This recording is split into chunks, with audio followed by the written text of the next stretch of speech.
We begin in The Hague, where President Park Geun-hye has addressed world leaders gathered for the opening ceremony of the Nuclear Security Summit. Focusing on nuclear security, President Park pointed to North Korea, saying that denuclearization should first start on the Korean peninsula. Our presidential office correspondent Choi You-sun filed this report from the Netherlands. President Park Geun-hye has laid out a systematic plan to enhance nuclear security worldwide.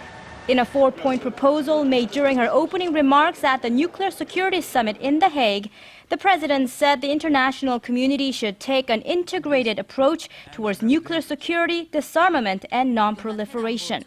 She referred to Washington and Moscow's initiative that turned nuclear arms materials into nuclear fuel, saying it was a prime example of turning swords into plowshares. The Korean leader then said there's a need for regional cooperation on nuclear security, such as in Northeast Asia, where 23% of the world's nuclear power plants are in operation.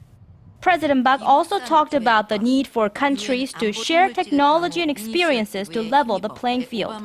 Lastly, she said more measures are required to prevent cyber terror attacks on nuclear power plants.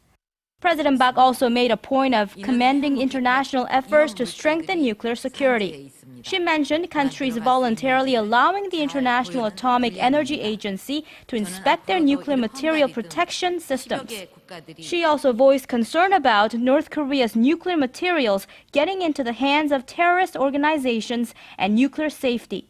지금 북한의 영변에는 많은 핵시설이 집중되어 있는데 한 건물에서 화재가 나면 체르노빌보다 더 심각한 핵 재앙으로 이어질 것이라는 지적입니다. The South Korean leader used the opportunity to cast light on the dangers of North Korea's nuclear development program. She said a nuclear-free Korean peninsula should be the first step towards a world without nuclear arms. Choi You-sun, Arirang News, The Hague.